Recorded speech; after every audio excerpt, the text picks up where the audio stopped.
What's up, dudes? Welcome back to my YouTube channel. Today, we are theorizing a country called Guinea. You already know the drill? Let's dissect the flag. The Guinean flag makes a lot of symbols. The red represents, I don't know what the red represents. The yellow represents the sun, and the green represents the grass they have. The coat of arms of Guinea is traveler, justice, and sobriety, with a bird and some tree leaves and stuff like that. However, the country is located in West Africa, bordering Guinea-Bissau, Senegal, Mali, Cote d'Ivoire, and Liberia. And let's realize the country, shall we? Their capital and largest city is Conakry, and then their official language is French, and their ethnic groups are Fulwa, but others are Maglana, Sopliari, Kopla, Kisi, and others. And their religion is 89% Islam, but others are Christian and folk religions or others. And the development is Guinean, and their government is an ordinary provisional government under a military genre. And their president, Margaret Dodgers, since October 1st of 2021. And the Prime Minister, Mohamed Abdullah, has no information when he took over. And it was in October 6th, 2021. October, yeah. And their National Assembly is the legislator, is the National Assembly. Independence from the colony of French Guinea in 1891, and from France in 1958. Republican in 1958 on the same date. Constitution, Second Republic on 1984 and 2021. Coup d'etat on September 5th, 2021. And their area is 245,857 kilometers, or 94,926 kilometers, making it 77th. And their population in 2018 was 12,414,293, making it 77th. And their GDP in the top is $26.451 billion. And their per capita is 2,390. And their GDP in nominal is $9.183 billion. And their per capita is just 818. And their GNI is medium, 3.7, makes it medium, and HCI quality of life is low, which is 0.477, making it 178th. Dang, most African countries are low and less. And their currency is Guinea francs, or GNF, and their time zone is just as the same as the rest of West Africa. And their driving zone is right. Speaking of right, let's read the presidential election, or messed up the election, of 1968. I'll basically tell the entire thing, because it was kind of messed up. Or some of the details, but most of them are messed up. So I'll tell you about the messed up things that happened during this election, and I'll just explain to you.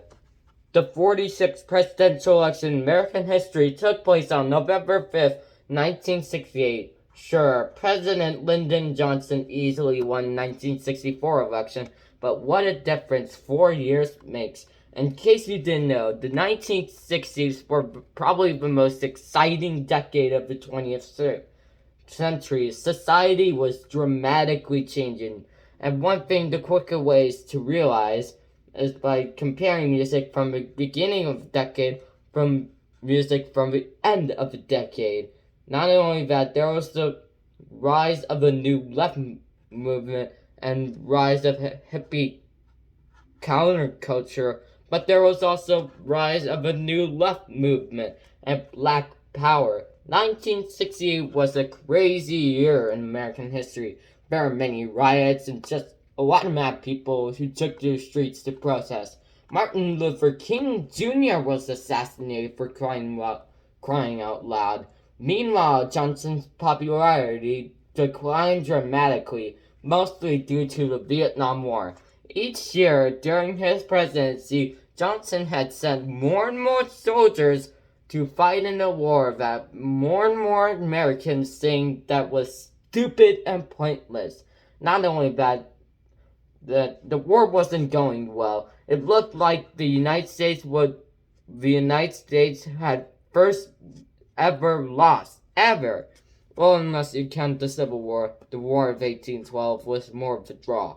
Despite all this, Johnson decided to run for re-election anyways. He had different appointments like Eugene McCarthy, senator from Minnesota, and Robert Kennedy, the brother of John Kennedy, who is now a senator of New York. Because the Vietnam kept getting worse and worse, Johnson did not do well in the New Hampshire primary and decided to drop out of the race after it.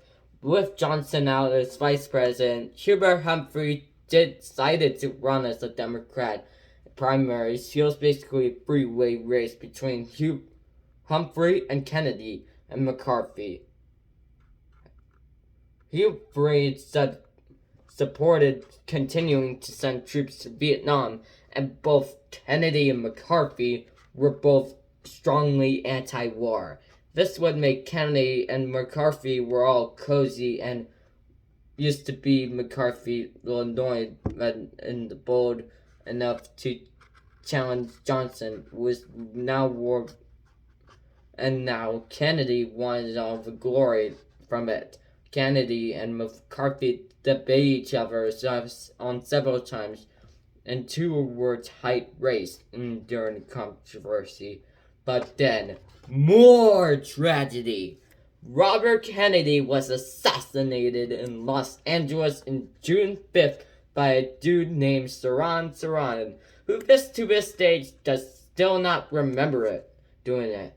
There was a difficult of the Democrats tried to press Kennedy after Kennedy's death. Many Kennedy supporters switched to support McCarthy. However, in the conventions, violent conventions between anti-war protests and the police going on in several days, Hubert Humphrey won the nomination with Edmund Muskie, who is the senator from Maine, as his running mate.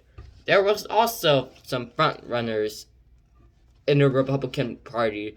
Richard Nixon, who was the senator from California, and there was Spiro Agnew, the governor of Maryland, and Richard Nixon, who was the 36th vice president of the United States, and he won.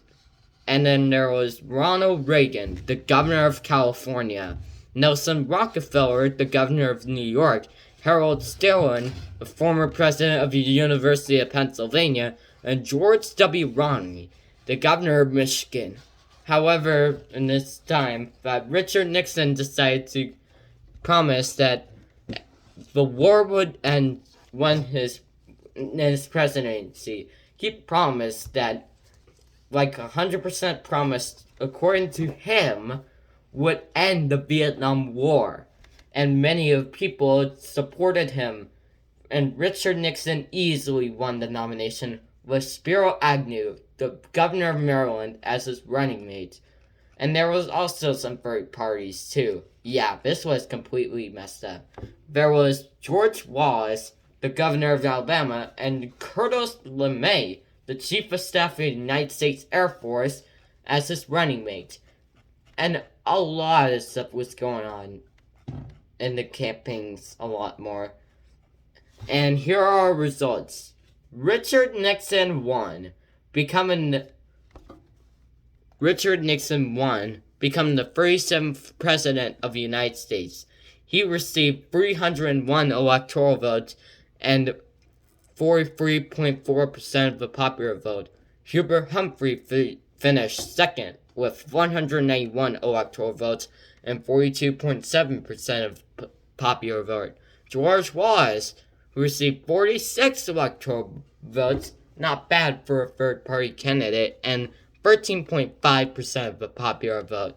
You can clearly tell by this map that the Democrats you can clearly tell by this map that George Wallace dominated in the South and Humphrey dominated in the Northeast, and while Richard Nixon dominated almost the entire country. And that was it for this video. So thank you for watching this video. Hope you have an amazing day, a great day, and I'll see you on First Day.